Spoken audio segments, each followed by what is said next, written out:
Welcome to the Elevated Healthy channel where we bring you content for your conscience that makes much sense. And I'm your host, Elevated Healthy. And today we are talking about Massacres, America Part 6. We're going to pick up where we left off, and that's May 31st, 1921, Tulsa Massacre. We have past 1500, 1600, 1700, 1800. And when we're in the 1900s, and there's still massacres going on. So let's begin, shall we?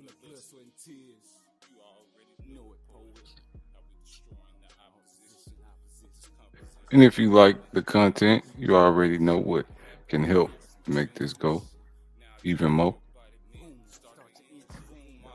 Hit that hitchhike button. Yeah. All right, let's get it started. May 31, 1921, Tulsa Massacre. Time period is 1920. Themes reparations, African American laws and citizen rights, racism, and racial identity.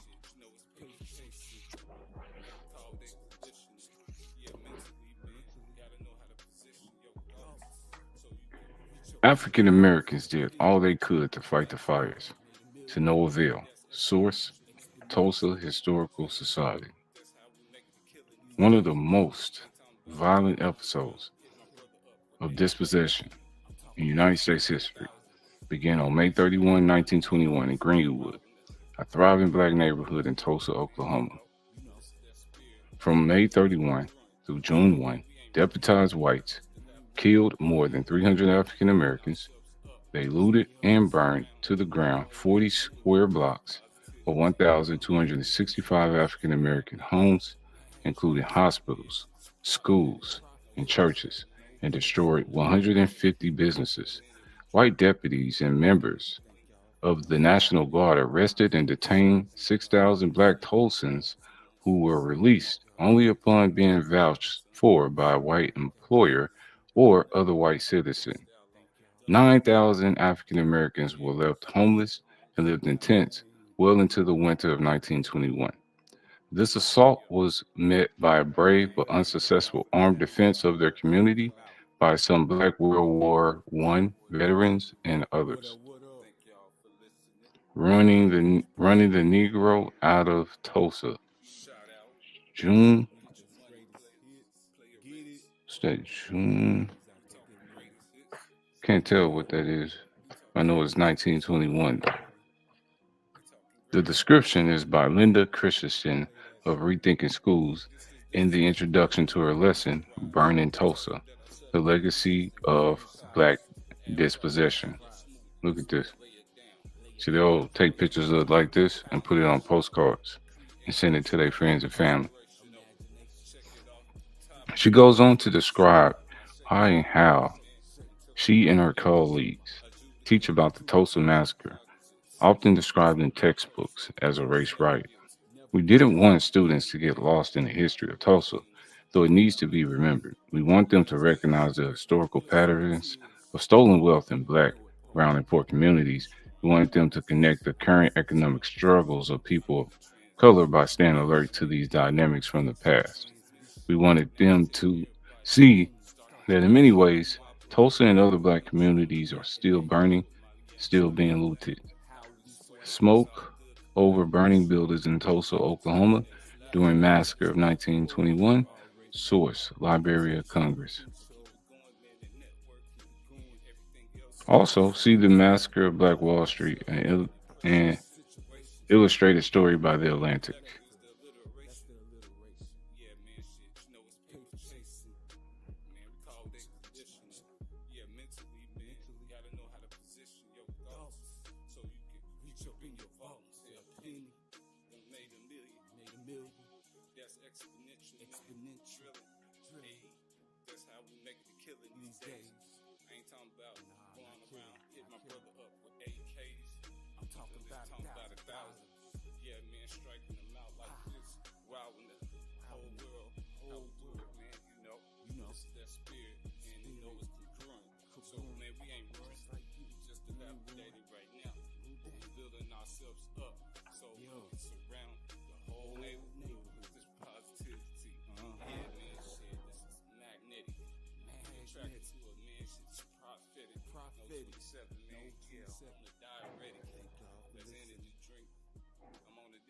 Yo, okay.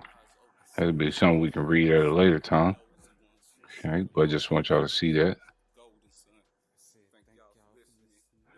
Related story from Democracy Now! February 8th, 2000. After 2 years of meetings, the Tulsa Race Fire Commission recommended Friday that direct payments be made to survivors and descendants of riot victims. The 11 member panel also called for a memorial to the dead, scholarships, and a tax checkoff program to fund economic development in the Greenwood district. View full story. The Justice for Greenwood Foundation, a network of volunteers, advocates, attorneys, academics, experts, massacre survivors, descendants, and others, aims to get respect, reparations, and repair for the Greenwood community for the near century of historical omissions and continued harm caused by the 1921 massacre through direct services, public education, and advocacy. This is sadly one of the countless massacres in the history of the United States. Most of these massacres were designed to suppress voting rights, land ownership, economic advancement, education, freedom of the press, religion, LGBT rights, and or labor rights of African Americans, Latinos, Native Americans, Asians, and immigrants, while often referred to as race riots. They were massacres to maintain white supremacy. Find more resources below to teach about the Tulsa Massacre, including burned out of homes in history, unearthing the silenced voices of the Tulsa Massacre and the related events of Red Summer. Right, y'all. Thank y'all for watching this, man. We're teaching about massacres in the United States. You know, never learned this in school, but teaching about it now. So that's how we rocking, man. All right, what's after that one? Going to the January 1, 1923.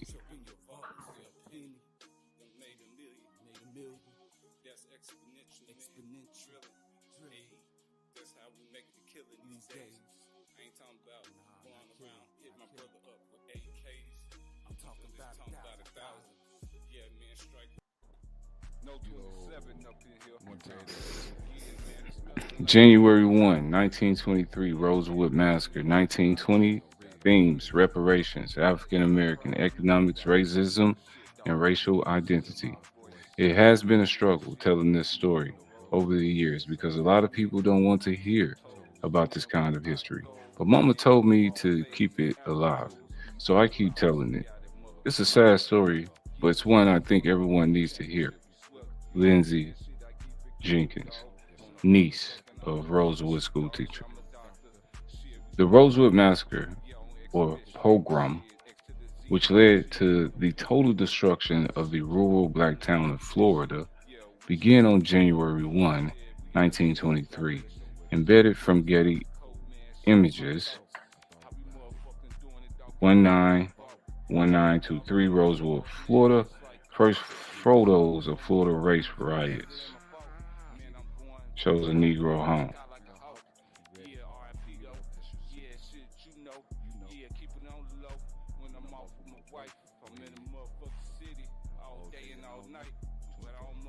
Okay, is that the only one?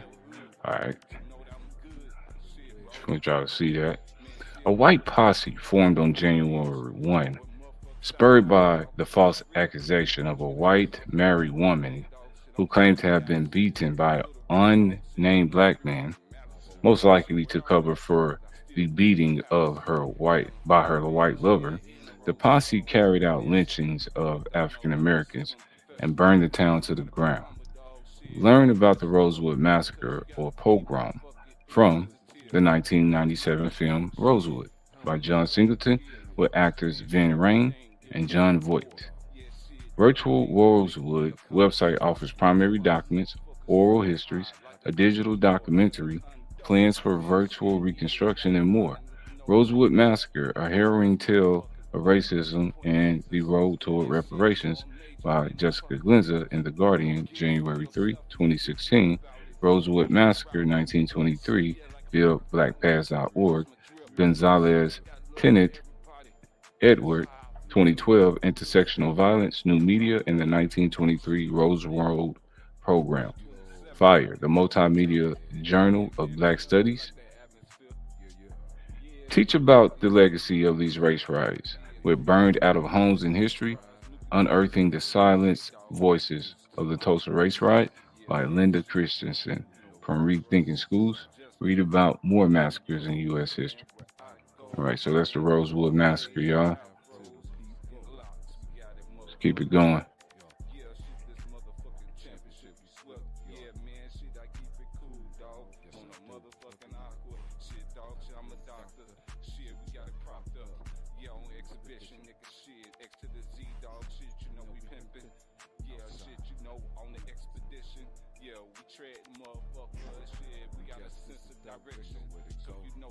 All right, now we're on to December 29th, 1923.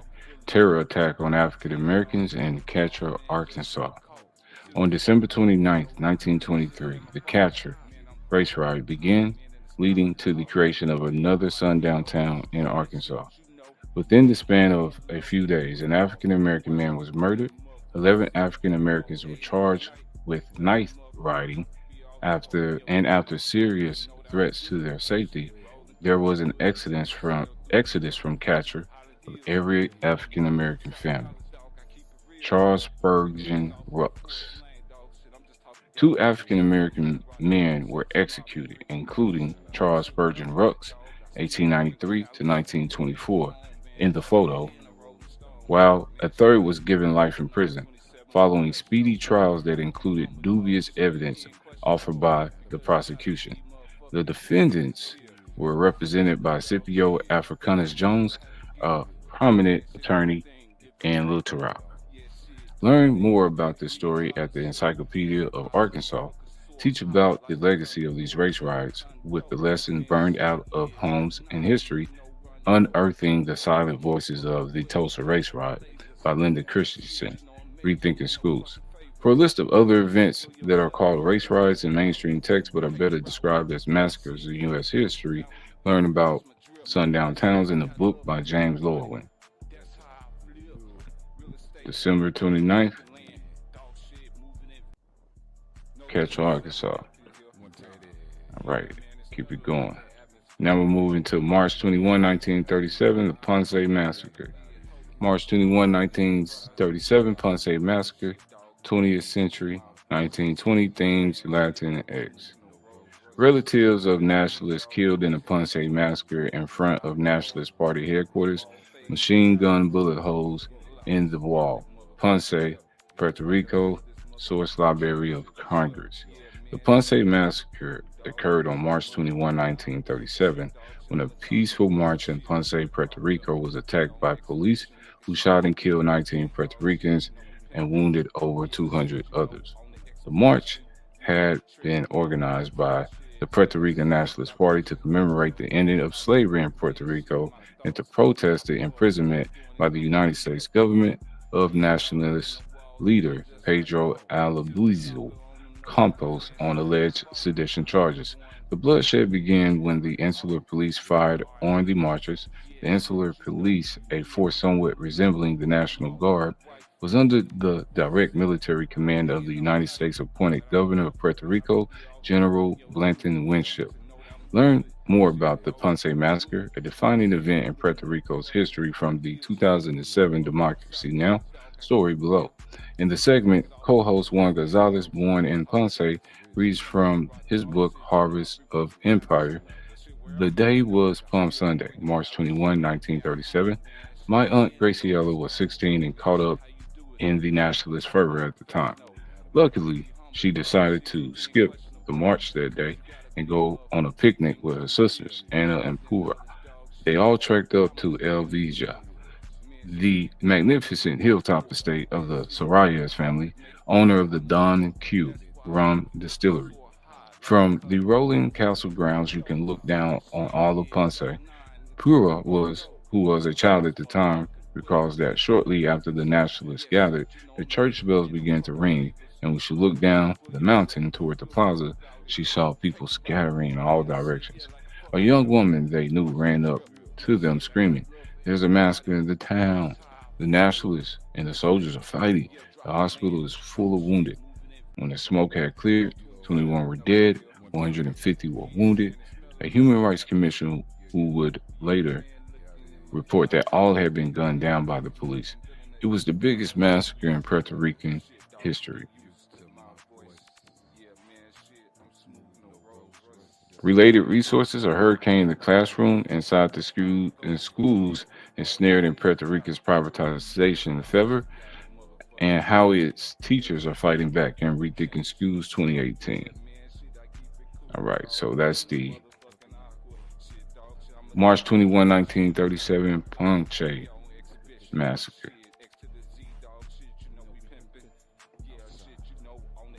All right, now we're going to go to May 30, 1937, the Memorial Day Massacre. The Chicago Police Department shot and killed 10 unarmed demonstrators in Chicago on Memorial Day. All right, let me go here.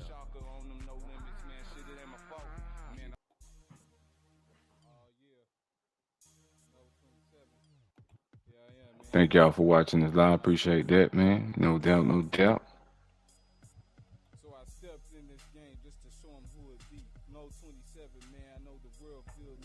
On May 30, 1937, Chicago police attacked a Memorial Day gathering of unarmed, striking steelworkers and their families. The police shot and killed 10 of the strikers. Read an essay, read an essay below by renowned author Howard Fast and see the documentary Memorial Day Massacre: Workers Die, film Buried on PBS by Howard Fast. Memorial Day in Chicago, 1937 was hot, humid, and sunny. It was the right kind of day for the parade and the holiday, the kind of day that takes the soreness out of a Civil War veteran's back, make him feel like stepping out with the youngsters a quarter his age. It was a day for picnics, boating, for the beach, or a long ride in the country. Most of the strikers felt good. Tom Gertler, who ran Republic, he said that he would go back to hoeing potatoes before he met the strikers' demands. And word went around that old Tom could do worse than earn an honest living hoeing potatoes. The strike was less than a week old. The strikers had not yet felt the pinch of hunger, and there was a good sense of solidarity everywhere.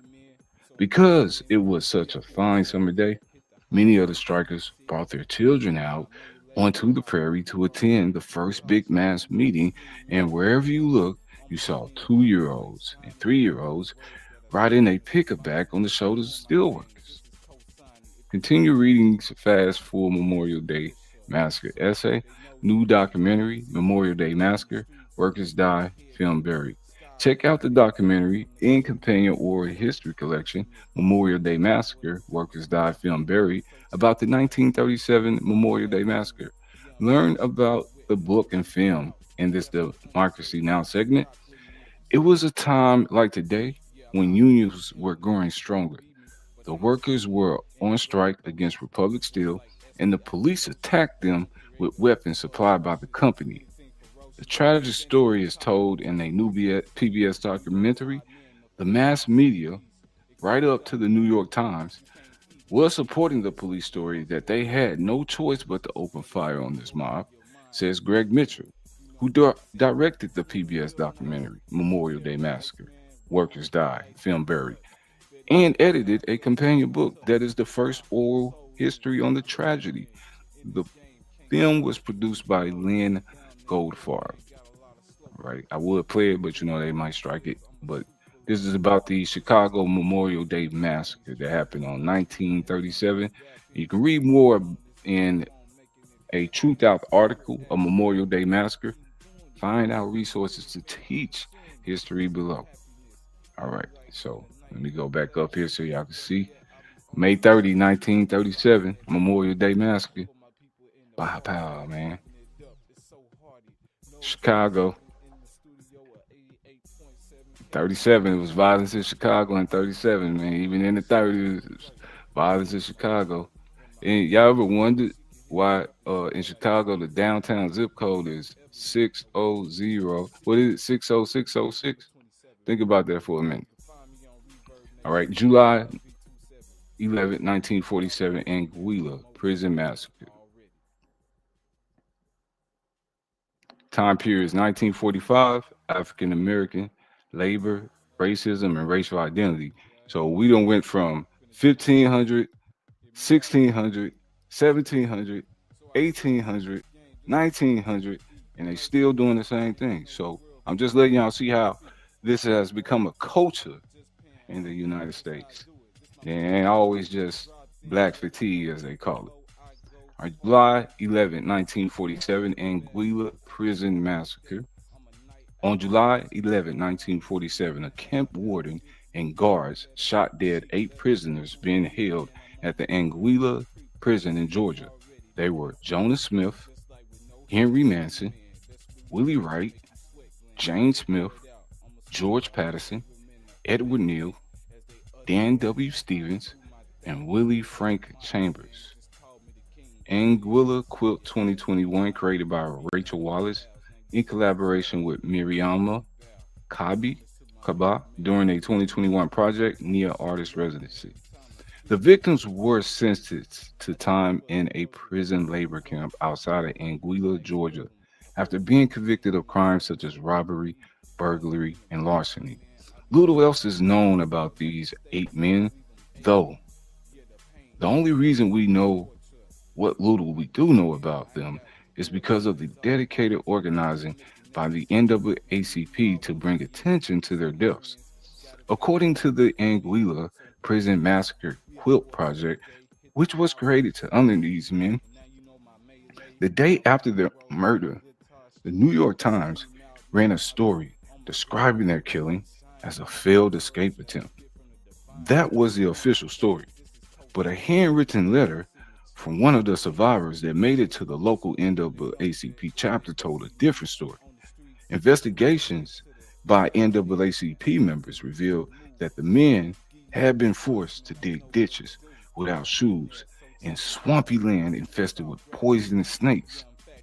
When they refused to continue working, afraid for their safety, they were driven back to the camp where the warden, drunk and angry, opened fire on them with a submachine gun.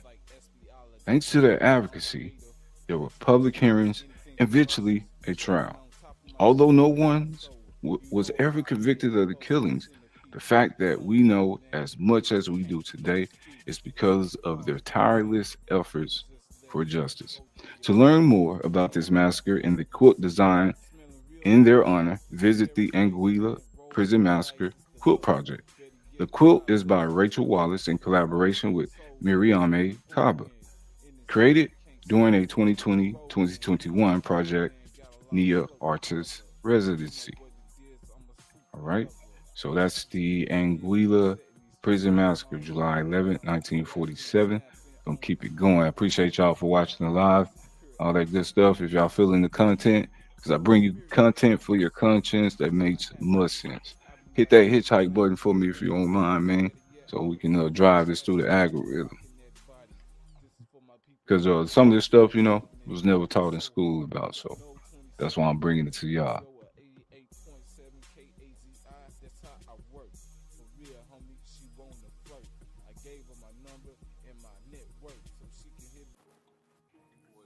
All right. February 8th, 1968, Orangeburg Massacre. 2 years before the Kent State murders, 28 students were injured and 3 were killed in Orangeburg, South Carolina, most shot in the back by state police while involved in a peaceful protest. Time periods 1961, themes African American, civil rights movement, racial, racism, and racial identity. While most people know that students were killed at Kent State in 1970, very few know about the murder of the students at Jackson State, 1970, and even less about South Carolina State College in Orangeburg, 1968. On February 8th, 1968, 28 students were injured and 3 were killed, most shot in the back by the state police while involved in a peaceful protest in Orangeburg, South Carolina. One of the bystanders, Cleveland Sellers, was arrested for inciting a riot and sentenced to a year in prison. Later serving as president of Voorhees College, he was the only person to do time. The 3 young men who were murdered, Henry Smith and Samuel Hammond, both SCSU students, and Delano Middleton, a local student at Wilkinson High School.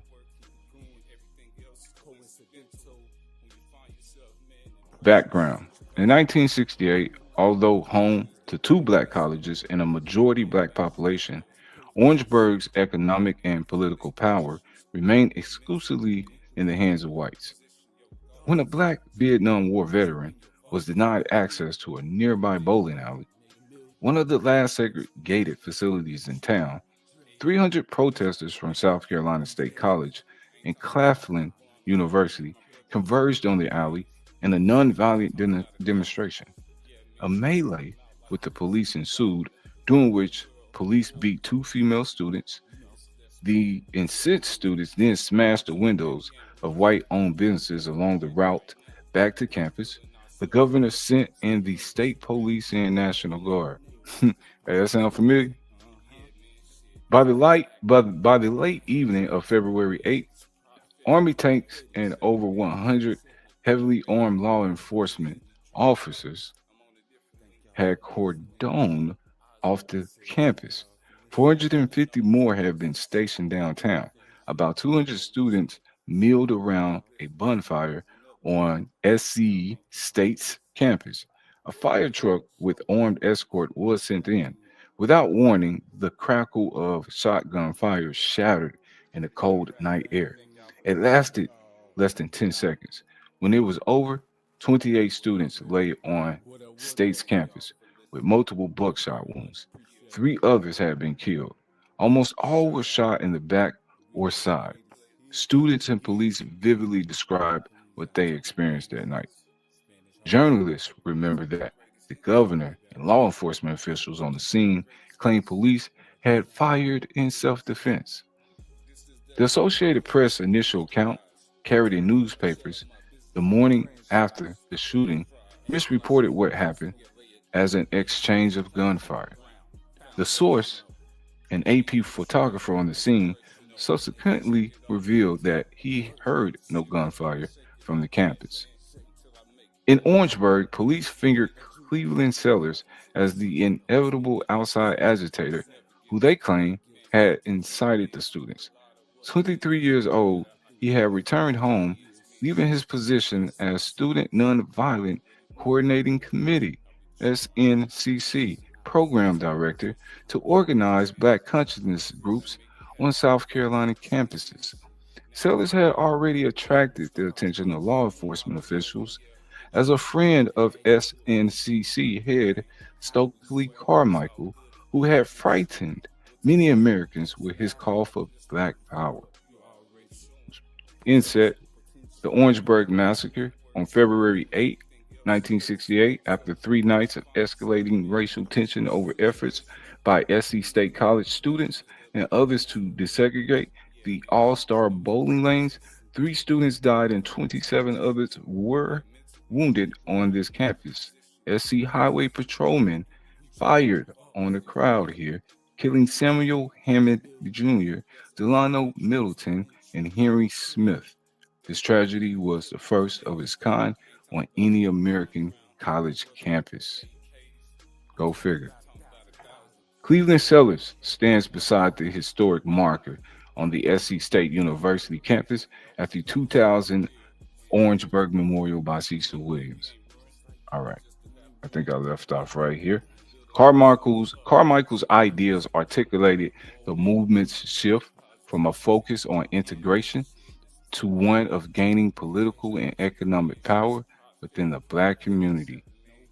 Demonstrators protest the shootings non-violently, no guns, no weapons,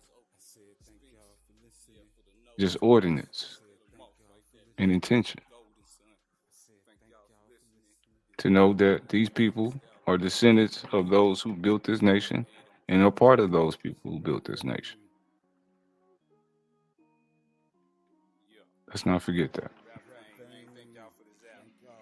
South Carolina officials saw Sellers as a direct challenge to their power. Wounded in the massacre, Sellers was arrested at the hospital and charged with inciting to riot. Though students made clear he was only minimally involved with their demonstrations, Sellers was tried and sentenced to 1 year of hard labor. He was finally pardoned 23 years after the incident. The United States Justice Department charged the 9 police officers who admitted shooting that night with abuse of power. However, neither of 2 South Carolina juries would uphold the charges. Description from California Newsreel. Related sources guard justice. The Orangeburg Massacre 1968 is an excellent documentary which brings to light this untold story of the civil rights movement, including candid interviews with many of those involved in the event, students, journalists, officers on the scene, and the then governor.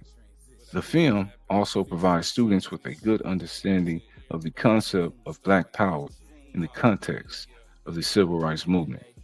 The Orangeburg Massacre by Jack Boss and Jack Nielsen. A brother lost to the civil rights struggle. A story corpse interview with Samuel Hammond's Jr.'s sisters. 40 years ago, police killed 2 students at Jackson State in Mississippi, 10 days after Kent State killings. Interview with witness Gene Young on Democracy Now! 1968, 40 years later, a look back at the Orangeburg Massacre when SC police opened fire on black students protesting segregation.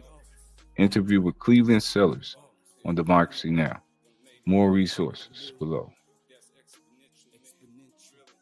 Yeah. Thank y'all for watching this, man. Appreciate it, man.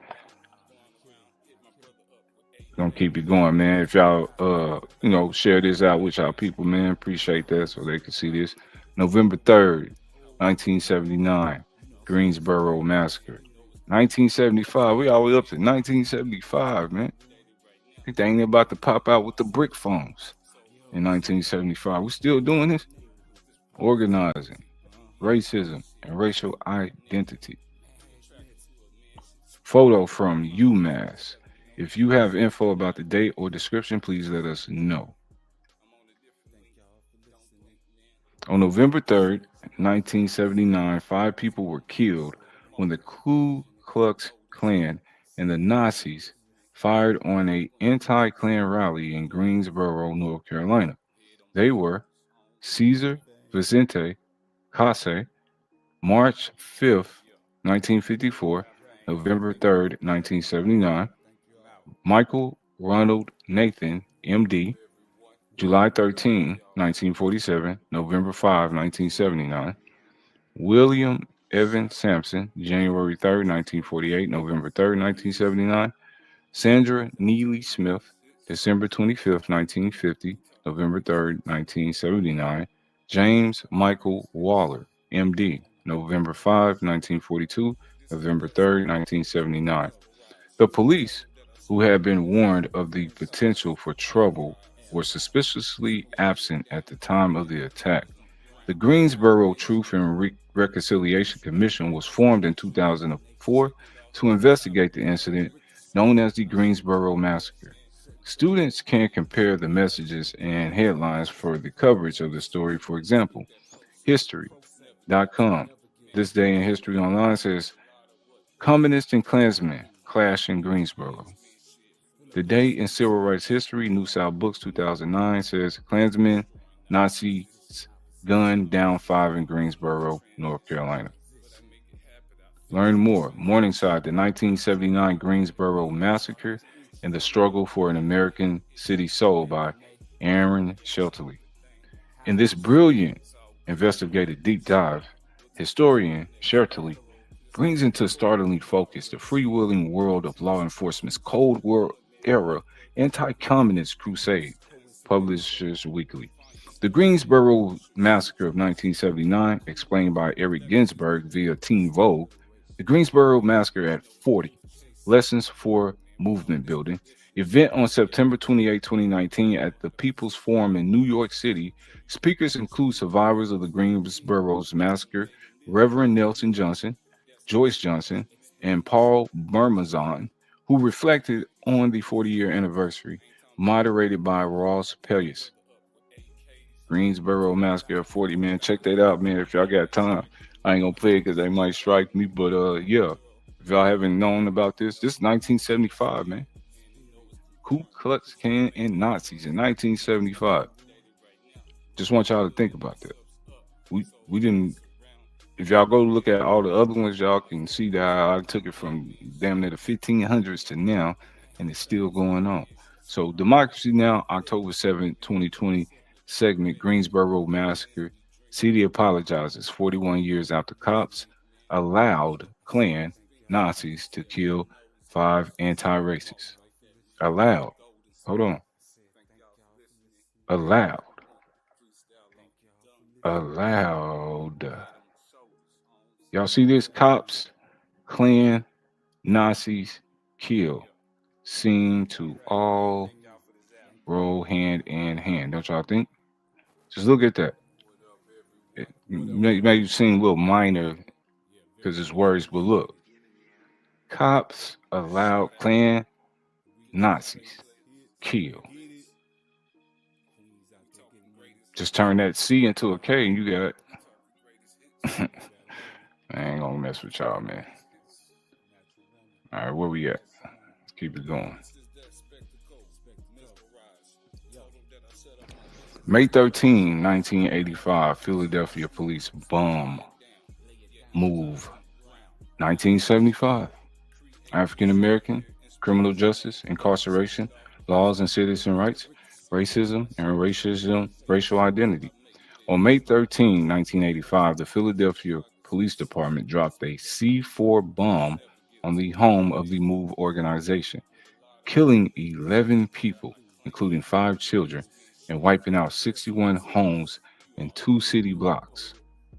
Wow. MOVE is a political and religious organization founded by John Africa Sr. in 1972. The name is not an acronym, but an emphasis of their living philosophy. Each individual life is dependent on every other life, and all life has a purpose. So, all living beings, things that move, are equally important, whether they are human beings, dogs, birds, fish, trees, ants, weeds, rivers, wind, or rain. Socially and environmentally focused MOVE members attended protests and supported animal rights, environmental justice, and racial justice since its founding.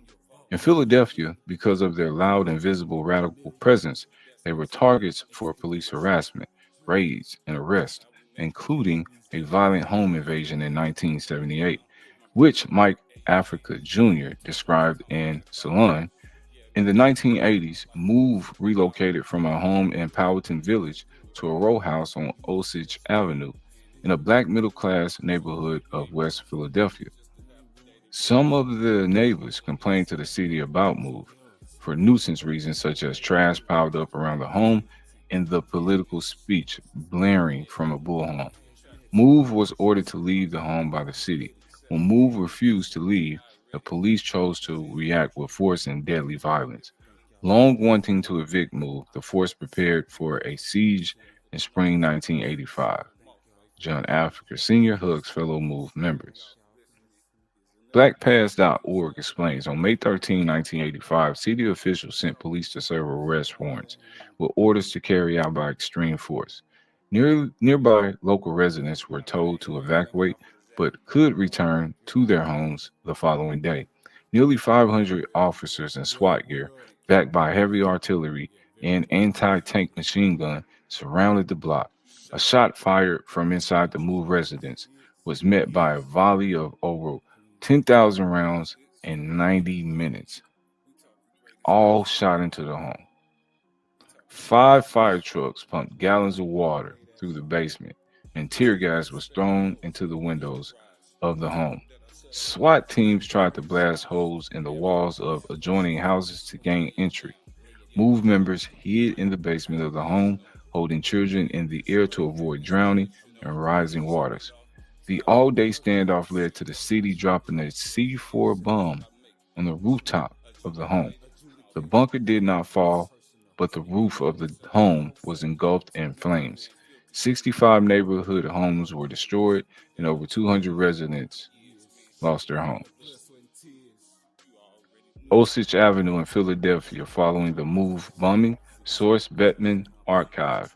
Fair use image. They dropped a bomb in America, boy.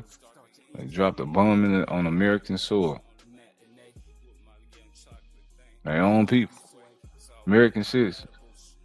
11 people, including John in Africa and 5 children of MOVE members, were killed by the bomb. The street was decimated. Over 60 homes were destroyed and leveled by the city. Nearby homes that were left standing were boarded up and abandoned. Read recollections on May 13 events by residents, some of whom returned to Osage Avenue the following year after the fires died down and the victims were recovered. In 2021, it was reported that the remains of 2 of the girls murdered in the explosion were stored at the Penn Museum of the University of Pennsylvania. Man. Learn more in this April 2021 article from Billy Penn, quoted here. Mike Africa Jr. remembered Tree, the 14-year-old, as being sensitive and brave. When we would be at the park, especially if we went to a new park, she would run, scour the park for the biggest tree. She could climb it, and no one could climb higher than she could. She didn't have any fear about the height. It seemed like the higher she went, the more comfortable she was. She never feared the way up. Read more about the events of the bombing at Teen Vogue. Survivor Mike Africa just purchased a house in 2023 to make it into a memorial. All right, man. That's how we rolling, man. Putting y'all up on these massacres, man, in America, man.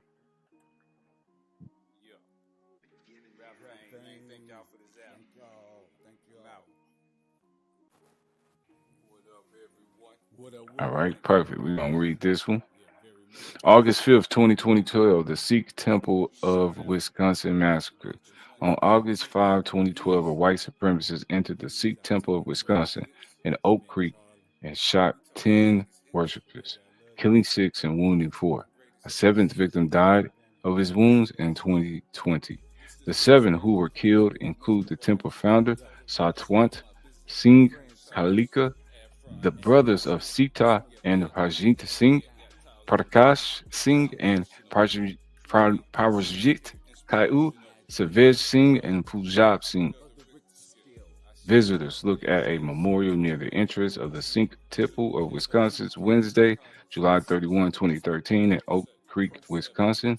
Source AP photo / Maury Gash. The perpetrator had a history of affiliation with white supremacists and neo-Nazi groups. An acquaintance reported that the shooter believed that a racial holy war was coming. An August 6, 2012 Democracy Now! Broadcast summarized, many members of the Sikh community say the massacre has shaken their sense of security. Sikhism is the 5th largest religion in the world with over 25 million followers, of which roughly 500,000 live in the United States. Following the September 11, 2001 attacks, Sikh Americans face many of the same discriminatory conditions as Muslims and Arabs Americans. Because of their distinct appearance, they were visible targets of violence and harassment. Observant Sikhs do not cut their hair. Male followers often wear turbans and do not shave their heads. We recommend the Rethinking Schools article responding to tragedies. Second graders reach out to the Sikh community by Milwaukee Elementary School teacher Dale Y.S. She begins, when significant news events occur, usually my first reaction is, how will I teach this to my students? This was the question I asked myself on August 5th, 2012, when an assailant shot and killed 6 members of the Sikh community at their temple in Oak Creek, Wisconsin. I felt such sadness and horror on hearing of this atrocity. At the same time, I realized how very little I knew about Sikhs. More guides for teaching about the subject of racist violence and its roots can be found at Learning for Justice, and you can access a series of reports on the tragedy at Democracy Net! Read more about people who died that day in an online memorial at the Sikh Temple of Wisconsin website. Remember Oak Creek, a project by the Sikh Coalition and the Revolutionary Love Project, also provides vital resources and suggestions for learning more about this tragedy. This is sadly one of many massacres in United States history. All right, keep it moving. June 17, 2015, the Charleston Church Massacre. This is 2001, African Americans, racism, and racial identity. On June 2015, 9 African American churchgoers were gunned down inside Charleston's historic Mother Emanuel AME Church in an act of white supremacist terrorism. The 9 people murdered were Clementa C. Pinckney, Cynthia Marie Graham Hurd, Susie Jackson, Ethel Lee Lance, DePayne Middleton Doctor, Tywanza Sanders, Daniel L. Simmons, Sharonda Coleman Singleton, Myra Thompson. Here they are. Always remember. Emmanuel 9, artwork by Panhandle Slim. Click image for more info and see artist FB page. To place this massacre in historical context, we recommend the statements by Bree Newsom and Reverend William J. Barber II below. Bree Newsom, I refuse to be ruled by fear. Bree Newsom, who 10 days later removed the Confederate flag from the South Carolina State House, said, I removed the flag not only in defiance of those who enslaved my ancestors in the southern United States, but also in defiance of the oppression that continues against Black people globally in 2015, including the ongoing ethnic cleansing in the Dominican Republic. I did it in solidarity with the South African students who toppled a statue of the white supremacist colonist Cecil Rhodes. I did it for all the fierce Black women on the front lines of the movement and for all the little Black girls who are watching us. I did it because I am free. Bree Newsom, as SC lawmakers debate removing Confederate flag, meet the activists who took down the flag on Democracy Now!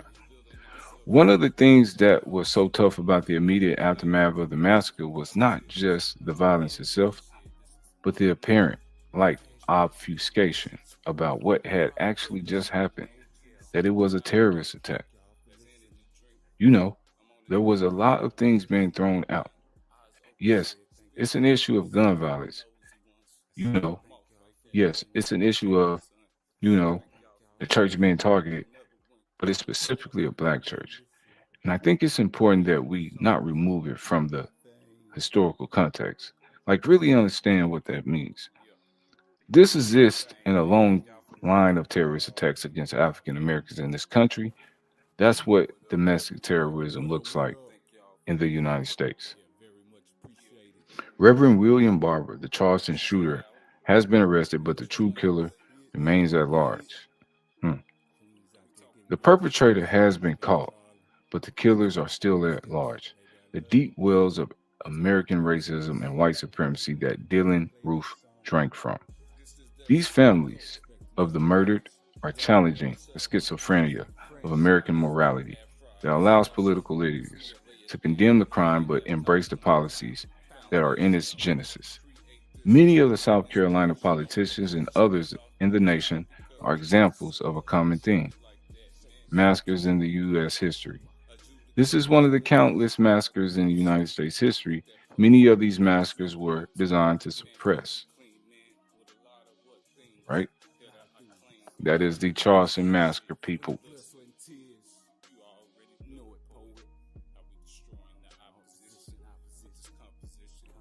All right, I'm going to do a grand finale right here. May 14, 2020, Buffalo Massacre. On Saturday, May 14, 2022, a white supremacist killed 10 people at a grocery store in Buffalo, New York. The shooter posted a racist manifesto online before targeting a majority black neighborhood. And it was reported that a former FBI director was in alive of the same person that did this. As reported by Democracy Now!, his writings took heavily from conservative conspiracy theories that white people were in danger of being replaced by people of color. Democracy Now! Continues. The so called Great Replacement conspiracy theory has been promoted by major far right media figures, including Tucker Carlson on Fox News. What it does is create a dynamic where believers view immigrants and non-white people as an existential threat, not only to themselves physically, but to their position in society, says Nikki McCann Ramirez, Associate Research Director at Media Matters for America, who has researched how Carson uses his show to launder white nationalist ideology. We got to include black people, Native Black Americans in that, because that's target number one. It always has been. Just to say non-white people, you got to say black people, Native Black Americans, because at one point in time, other white people considered other like certain groups of white people non-white until they all assimilated back in the 30s.